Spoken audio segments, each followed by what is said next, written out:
This episode is brought to you by Musicology, creators of simply delightful music lessons for all ages and abilities. Music makes us human. Find your perfect match at musicology.com.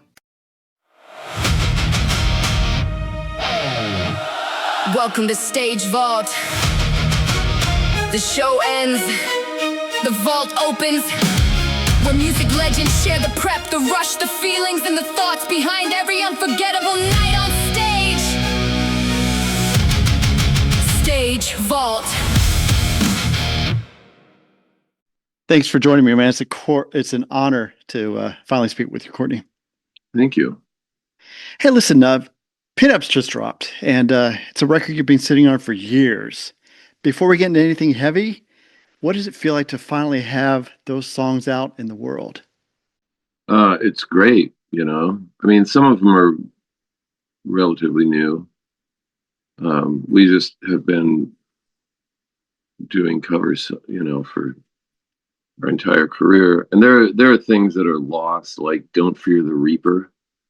We recorded that around the time of 13 Tales. And just, you know, things that were just done on such old equipment and old drives and things that they're just lost. But yeah, it's almost everything. I mean, we've got almost every one of them, and that's why it's three sides.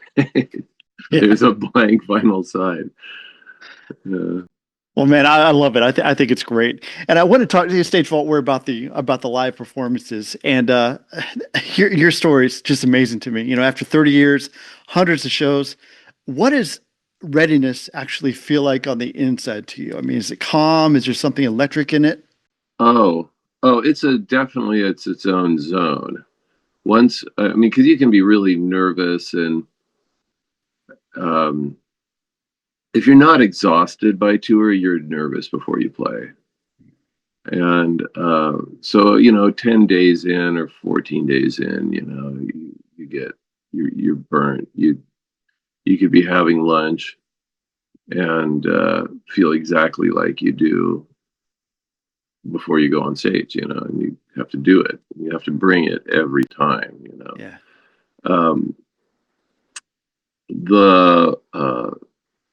The point being that I've played sick, hungover, you know, like ill, like physically ill, throwing up ill, or sore throat, having overeaten and sleepy and tired and just bloated and gross, you know. I can't do this, da da da. Yeah. But the minute you get you plug in your guitar, or you pick up your guitar, get it on, and you start. The minute you start, or the minute I start, I should say, making noise out of it, getting the notes going, it all goes away. And that's the thing that I always wonder about actors, because they don't have music to prompt and to mold and shape and coerce their acting. It's easier to sing and to do that, because there is a skeleton of or not just a skeleton. I mean, it's a whole thing. You know, music is a whole complete world if it's done right, and it makes the other world really far away seeming. Did that get easier? I mean, like you say, you've been through the whole notions. You know, sometimes you're not feeling good before a show, just things didn't go right. But every time, 100%, it clicks in, man. Just Every time. autopilot goes on. Yeah, autopilot is a stretch, but it does happen. You know, it takes you into that world, and there's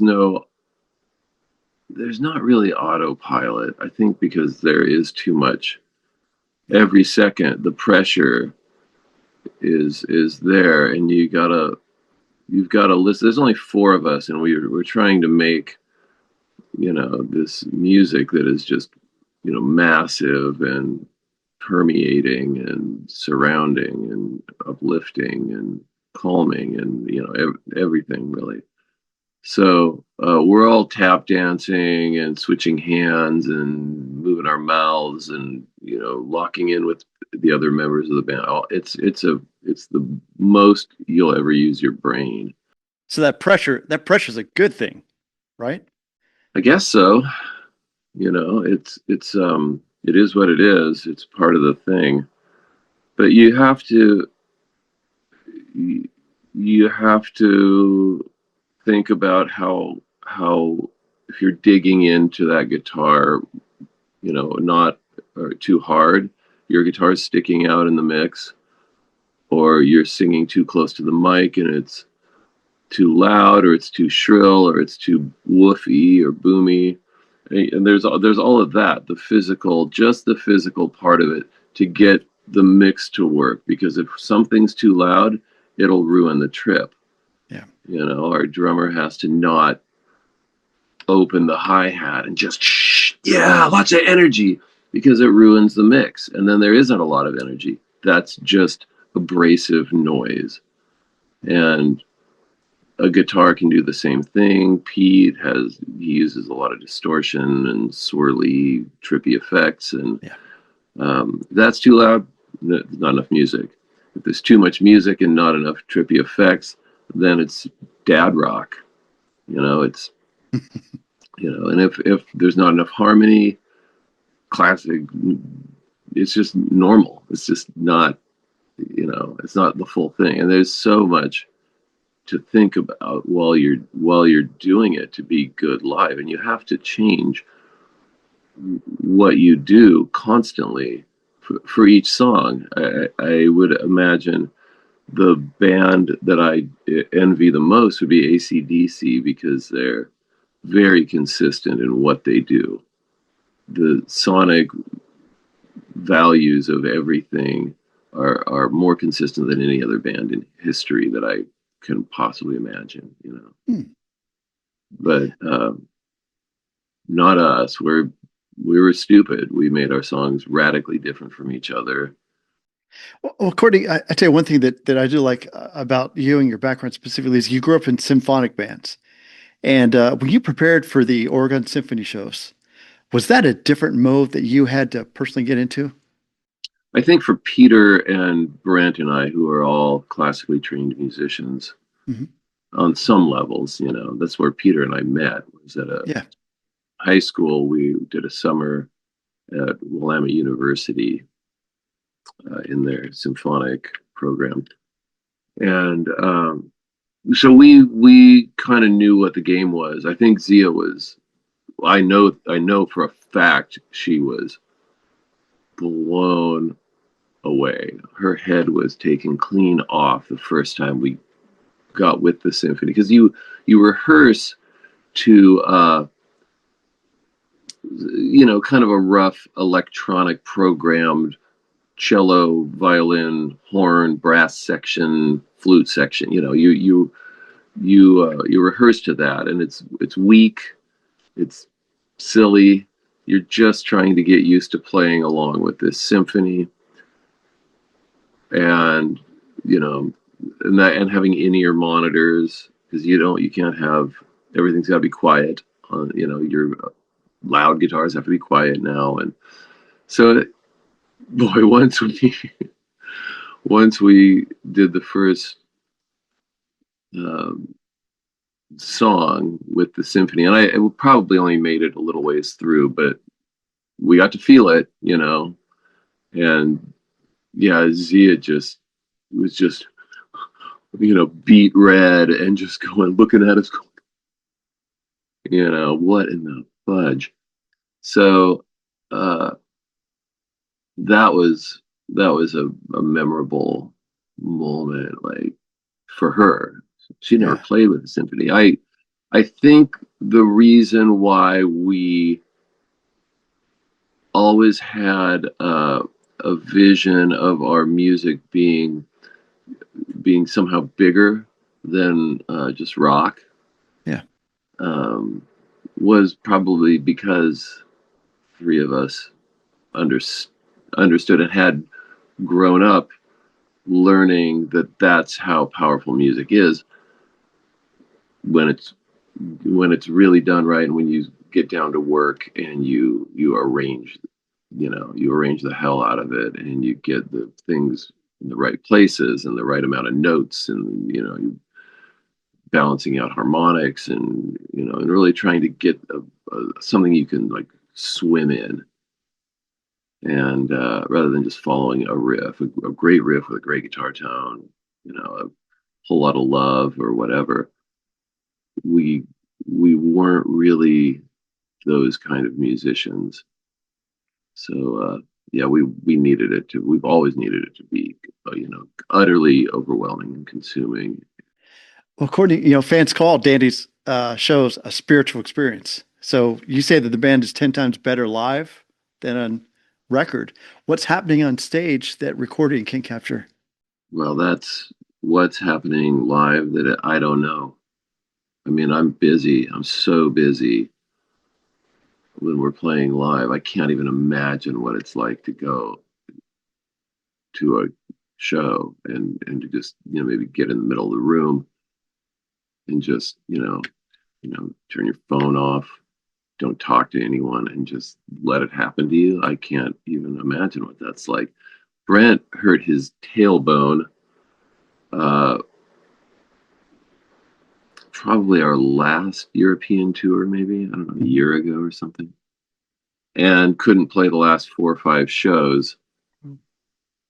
And so we flew out our backup drummer, who from far away almost looks like Brent, and has studied his playing and his singing and can almost play and sing like Brent.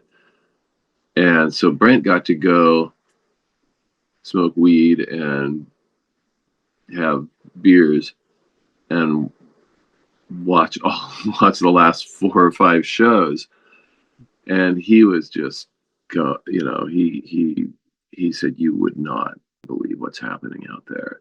It is the most intense and the coolest thing I've ever witnessed of any band ever in my life. It is everything I ever wanted a band to be. Like, okay, that's great. That's what we hope it to be, but it's like being a mechanic on a car that you have to be in the engine while it's racing, and you keep winning, the car wins. Back to the pinups. The pinups. When you're learning someone else's song well enough to play it, to perform it, do you think about how that artist experienced it live when they played it? No, only not when I'm playing it. Only when I find a Rolling Stones video where they're playing something or whatever. Oh, right. The Last Time by the Stones is not on this record. Yeah. We've never recorded it. We play it. We used to play it a lot.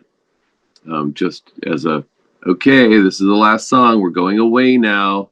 You can stop stomping on the floor and screaming. We've never been a band who goes off stage and comes back on to play more. I just don't do it. Find it embarrassed. We're embarrassed of ourselves whenever we tried it or got coerced into it by some dummy manager. So, yeah, we don't do that. We stand there and we just continue to play until they're done and we're done. Bohemian Like You, it's been in your set for, over 25 years. With everything that song carries now, what's going on inside you when you play it? Relief. How so? It's right. It's like 3 or 4 songs from the end of the set, and it's a break. It's easy, completely easy to play. Knock on wooden head again. It's it works. It's just a fundamental, cyclical, hypnotic, up energy thing that works. And I think that's what really makes most hit songs that last and are still, in popular culture 25 years later. there's a repetition and a hypnosis that just works on any stereo, any TV, any computer, laptop, in-ears, whatever, any listening medium, it works. The beat of energy is there. We tend to have far more fragile music than that. You know, House of Cards, like elaborate House of Cards. How is it more fragile? Can you describe what that feels like playing? Yeah, the same thing. If my guitar is a little too, if it's not bright enough, it's too bright, too loud. Pete's too loud, too, you know, any of that kind of thing. Brent's not hitting the snare hard enough. He's hitting the hair, the snare. He's hitting his hair. He's hitting the snare way too hard. Those kinds of things. It's ruining it. You know, that's Bohemian Like You doesn't need that kind of delicate balance. You know. Yeah. And some other songs of ours, like "Get Off," was the adjacent hit, was the big hit off the record when we upon first release, and that one is for some reason really, it's a fairly rowdy song, but apparently it's not, because if it's too brash and trashy, everyone just stands there and looks at us, you know, card trick to a dog. So a lot of, you know, we have a lot of our shit is just too hard to let, you know, to relax and just let it, just do it. I've heard you say before that you started the Dandies because you had nothing to do. What has the stage given you that you didn't know you were looking for? Moments, even more moments of personal embarrassment. And I was not looking for that. And I've had it now. I've had a lot of them on, you know, stage. And it's just generally when songs aren't working, you know. And what's really weird, it doesn't really happen much anymore because we've got it down to you know, a machine where the nuts and bolts are, we know which ones are important to get through the race, and or just to arrive where you're trying to get to. Really, it's not much of a race, actually. It's better when it isn't. Yeah. But yeah, I was not looking for being the front main focus of everybody's experience. I was not looking for that at all. I never thought about that, and which is why it only took you know, 8 years, some god awful, to set up differently, to set up in like this crescent where Brent and I are at the back and Pete and Zia are farther out front on the side, so we can all see each other, you know. Did that, I think, maybe on the Bowie, one of the Bowie runs, or one of the Stones runs, that era, early 2000s. When we had moved up to that opening in stadiums, I was just like, we can't continue to do this shape on stage. We can't hear each other. We're fully dependent upon having a perfect mix coming out of our monitors, and that is not something you can count on. So what, you know, that's just putting a rope around your neck, throwing it over a, you know, a rafter, and hoping no one comes and pulls on it. It's going to a drunk bar, a bar full of drunk males, and you know, it's been great being able to hear everybody. You know, I'm back there with the amps. Brent's back there with the amps. You know, Zia and Peter have full in-ears, so they just like it better. Brent and I do not like it better. We like to hear what's on stage. We like to hear the room, what's actually happening in the room. Before I let you go, if you could preserve one moment from your life on stage, one memory sealed in the vault forever, what would that be? Before we went out on stage with David at the Meltdown, you know, we're side stage before his encore, because he did traditional encores, and he was standing there with this guy called Mark Spitz maybe, and he said, "Oh, this is my biographer," and he just noticed that I have never had somebody come out and sing with me at a proper Bowie concert, and I had this conversation with Robert Smith before, because he had just played David's birthday party, which was just a melange of all of, these people that were great that David was friends with. And so I was like very nervous, and we went out on stage and went into David had asked me what song I wanted to do a month before, and I said, I just blurted out "White Light, White Heat," and so we went out on stage to play "White Light, White Heat," and my guitar sounded great, my voice sounded great, the mix was incredible, and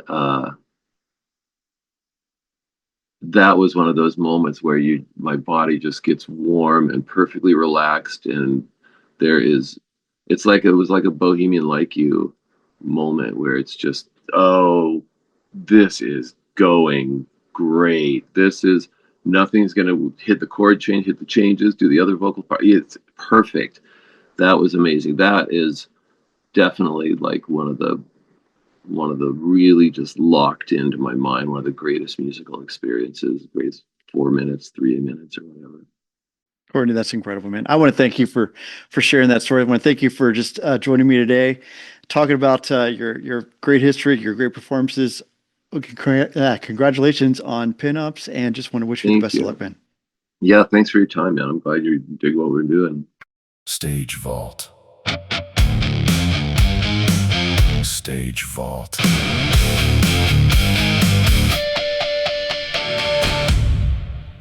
Courtney just shared one of those rare, perfect moments that every musician dreams of. Side stage at the Meltdown Festival with David Bowie. Before the encore, Bowie asked him to come out and sing "White Light, White Heat." Courtney steps out nervous, and then everything locks in. The guitar sounds great, his voice sounds great, the mix is incredible. He said his body just got warm and perfectly relaxed, like a Bohemian Like You moment, where it's just, this is going great. If you love stories like this, those rare nights when the music takes over completely, subscribe wherever you listen, drop a review on Apple Podcasts, and like or comment on YouTube. It really helps the show grow. I'm Chuck. Thanks for hanging with me in the vault. See you next time. God bless.